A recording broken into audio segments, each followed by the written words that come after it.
The dead body of a child is carried into a hospital after an airstrike in Rafah on the southern tip of Gaza. Hospital records show the strike hit a residential building, killing 8 people, including 4 children, in the west of Rafah, the area that Palestinians say they were told by Israeli forces to evacuate to.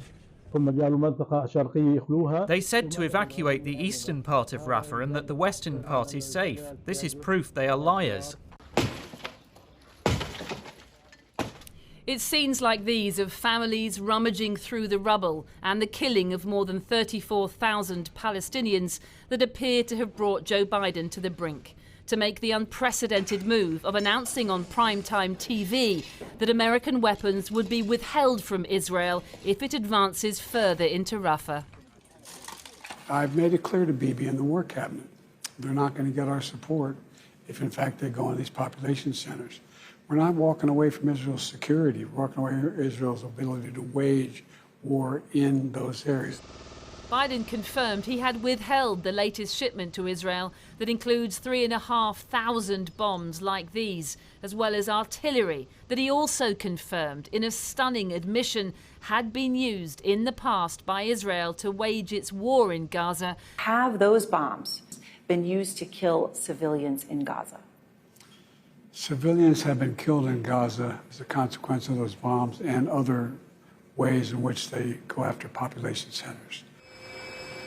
That it came to Biden making open threats against one of America's closest allies is indicative of his strained relationship with Benjamin Netanyahu, Israel's prime minister, who has insisted the operation in Rafah is necessary to wipe out the remaining Hamas fighters hiding there, with or without American support. He reiterated that again today, saying, "We are stronger, we are determined, and we are united. If we have to stand alone, we will stand alone."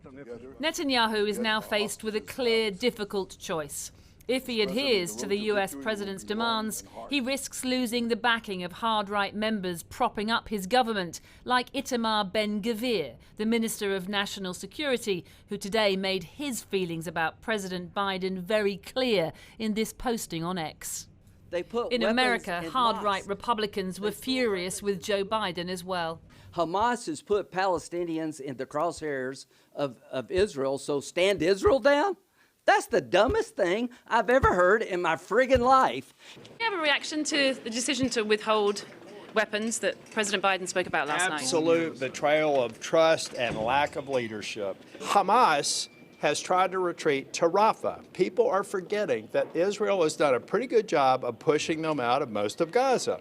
You cannot give them a redoubt. You cannot give them a place to rebuild in Gaza. This is the message to our allies that, if it's politically inconvenient for the president to send you arms, then, sorry, you're on your own. What's wrong with protecting the civilians that are there? There's 1 million plus Palestinians there. Well, listen, if you want to talk about who's responsible for the civilian deaths there, the answer is Hamas. What's your reaction to what's happening in Rafah? Joe Biden insists his long-term support for Israel is unwavering, but as the student protests have shown, he's also under intense pressure with an election looming to bring the war in Gaza to an immediate end. Palestinians displaced from Rafah set up yet another makeshift camp today, as the Israelis claim, American assistance or not, they have the weapons they need to fight on. Siobhan Kennedy reporting. Well, earlier today I spoke to Boaz Bismuth, a member of the Knesset for Prime Minister Netanyahu's Likud party, and I asked him if they should listen to Israel's closest friends, the American government. Prime Minister Benjamin Netanyahu should listen to his conscience, should listen to logics, should listen to the Israeli people, and should listen to common sense. Common sense says what? Common sense says that you have to win a war in order to prevent other ones. Common sense, you have to deter your enemy, and how do you do it? By winning a war. For many years in Israel, we had cycle of violences in order not to speak about wars. 2008, 10, 12, 14, 18, 21, 22, you name a year, and we had a cycle of violence. Yet, every time we spoke of a ceasefire, every time we spoke of humanitarian, which is important, by the way, humanitarian is very important. But it's also very important to defeat your enemy, especially an enemy like Hamas, especially an enemy that comes and causes massacre, especially an enemy that acts like the Nazis. So I'm asking you, 8 years ago, would you speak of a ceasefire with the Nazis? Don't ask me anything. I won't answer any questions. I'm here to ask. I tried. So what you're saying is, you know, President Biden can say, don't attack Rafah. Israel should go ahead and defeat Hamas in full. Look, I respect a lot our American friends. President Biden is a true friend of Israel.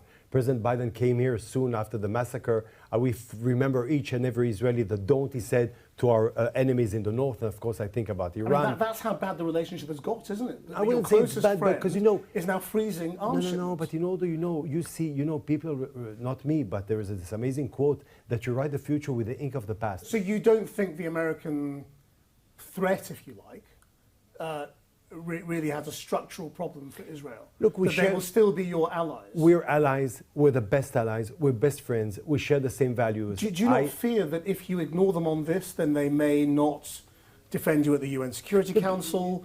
There may be other implications. Look, it's very easy. You have a war between terrorism and Israel. You have a war between Hamas and the State of Israel. You've got a war between evil and good. And the question is, on which side are you? America is on the side of good. That's how it was always. I mean, well, that's a simple way of presenting it. No, it's not a simple way. It's common sense. Well, common sense. Unless, you know, there is sometimes common sense, and if you want to complicate common sense, then you get to confusion. There is no confusion. So you think you can go into Rafah, do whatever you want, and America will still be on your side at the end? No, so I'll see differently. I can analyze it differently than you. I can say that, on the contrary, hostages are back, 132, and they have to be back as soon as possible, including the kid 1-year-old, another one, his brother 4 years old, the young girls who are there. They have to be back. Hostages are back. Terrorism does not reign in Gaza, not only for me, for Gazawi people, for the population of Gaza, and the war is over. Then what is your answer to the families of those hostages who say that you're going about it in exactly the wrong way? I met them this morning. I met them yesterday. I meet them all the time. I mean, I cry with them. I weep with them. And many of them believe that by prolonging the war, you are making sure that most of those hostages You must die. understand one thing. First of all, the responsible for the hostages, and you know perfectly well, Hamas came here and took our hostages. We cannot win the war. I said clearly, we will not win the war until our hostages are back. Why? Because the hostages, if they are not back, it's a permanent, not a stain, it's a scar. It's a scar in our history and forever. The point they make is that you are meaning we have to bring them back. That they will die. But what surprises me, what makes me sad, what disappoints me, is that what Hamas is trying to make us believe, certain people like international media, or like you, an example, do believe that the ones that prevent a deal is Israel. On the contrary, it's our citizens, it's our baby, it's our girls. We want them back. And we are ready for a pause in order to have them back. Boaz Bismuth, thank you very much. Thank you very much for inviting me. Well, Ehud Olmert is a former Israeli Prime Minister and a fierce critic of the current government. I went to see him earlier in his office in Tel Aviv, and I began by asking him how serious a moment this is when the Americans are withholding arms for Israel. I think this is an extraordinary, unprecedented event in the history of the relations between Israel and America for, let's say, the last 60 years. Anything like that never happened before. You have to ask yourselves, what brings the friendliest president ever to the state of Israel? A president who, a week after the October 7th, took the Air Force One and flew to Israel to offer his sympathies and his absolute dedication and care for the security of the state of Israel. What brings him to the point where he says, I will suspend the delivery of weapons to the state of Israel? I think this is the main issue here. What made him do something that is absolutely extraordinary? So this goes beyond just a disagreement over Rafah. This is now structural, isn't it? From day one, and even before October 11th, our government, and particularly the Prime Minister, did everything possible in order to antagonize, to provoke against this president. And throughout this last year, while the president was absolutely dedicated and supportive, and supplied all the necessary weapons and much beyond political support across the world, and particularly in the UN Security Council, that Netanyahu was provocative and was criticizing and was threatening and was sending all kinds of signals that against President Biden. Now, considering this, one should ask himself, how come that until now President Biden didn't do anything like this? And do you think this will work? It will take some time, and it depends on how serious and ongoing the suspension will be. Because I think that at some point it can go beyond just a supply of weapons. What about a UN Security Council resolution condemning the state of Israel without America opposing it and vetoing it, which he did up until recently? What if there will be sanctions imposed on Israel that the Americans will not block? GVir has tweeted, Hamas loves Biden. He's the National Security Minister of Israel. Look, the greatest threat to the security of the state of Israel is GVir and his supporters. I'm not afraid of Hamas. Hamas is an outside adversary, an enemy from the outside. GVir and Smotrich and their supporters are a threat to the foundations, to the moral foundations of the state of Israel from within. They are the enemy from within. Ultimately, do you think Joe Biden has done the right thing? I spelled it out. I'm against Rafah attack. So when President Biden says that he's against Rafah attack, I can't say that he says something which is inconceivable, which is unacceptable. This is what I think, this is what I say publicly in Israel. And I'm a former prime minister of the state of Israel, and I know something about the security needs of the state of Israel and the possible impact of the war in Rafah. So how can I complain about a president that says what I say? However, I think that it is a very painful moment in the history of the state of Israel. To have brought the greatest friend that we have, that stood with us at the most critical time in the recent history of the Jewish people, in a manner which is admirable, as President Biden did.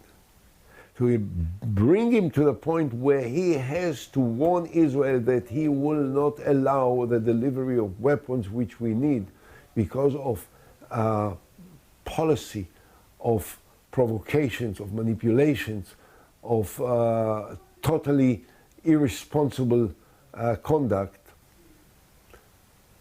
It's very bad. Ed Olmert, thank you very much.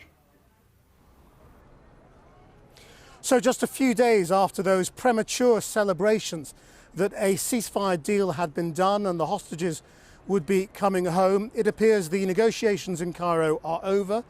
A Hamas source is being quoted in Israeli media as saying it looks like a dead end. Israeli attacks on Rafah continue, and tonight Benjamin Netanyahu is saying there was also an arms embargo on Israel during the War of Independence, but we won that. America has drawn a red line, and for now, Israel is ignoring it. Back to Matt now in London. Thanks, Chris. It grinds on. Well, here in London, the Foreign Secretary, Lord Cameron, has said that, like the US, the UK cannot support a major Israeli offensive on Rafah without a plan to protect civilian lives. But he said that Britain will not withhold arms sales to Israel because it doesn't supply enough of them. Well, our senior political correspondent, Paul McNamara, was there, and he spoke to Lord Cameron. Paul, tell us everything. Yeah, it hasn't happened very often, but we're starting to see some clear water between the UK and the US's positions on Israel. It's a very thin sliver, but it is there nonetheless. Now, while the talk from the US has been about red lines, I asked David Cameron this afternoon, what was his red line? And this is what he told me. Our message to the Israelis is very, very clear, which is, we wouldn't support a major operation in Rafah unless there's a clear plan to protect people and to save lives. And we haven't seen that plan, so we wouldn't support the major operation. When it comes to our own arms sales, we have this rigorous process, which the Foreign Secretary is involved in, the Trade Secretary too, in making sure, crucially, that when we consider export licenses, that we must make sure they're not going to contribute to a serious violation of international humanitarian law. That is the key test, and that's the thing that we apply. Now, what he said there on arms sales deserves a bit of unpicking. He went on to make the point that arms sales from the US and the UK were fundamentally different. He said the US was a massive strategic partner, whereas the UK, in contrast, less than 1% of their total comes from the UK, and the UK has strict rules, which is all correct. But look, this was given in the context of a major speech that Lord Cameron was giving, setting out the UK's stall in the world. It was packed full of rhetoric like, quote, "We are in a battle of wills, we must prove our adversaries wrong, we need to be tougher and more assertive." And on Britain's place in the world, he said, the UK is big enough to matter, but small enough to be nimble. Well, as someone in the defence sector who was there said to me afterwards, look, if you're making the point in the speech that the UK is big enough to matter, and then you're saying, oh, but our arms sales, well, they're small enough that they don't matter, well, some people might look at that and say, at best, your arguments are incongruous, and at worst, you're picking and choosing which arguments you use and when. Paul, thanks very much indeed.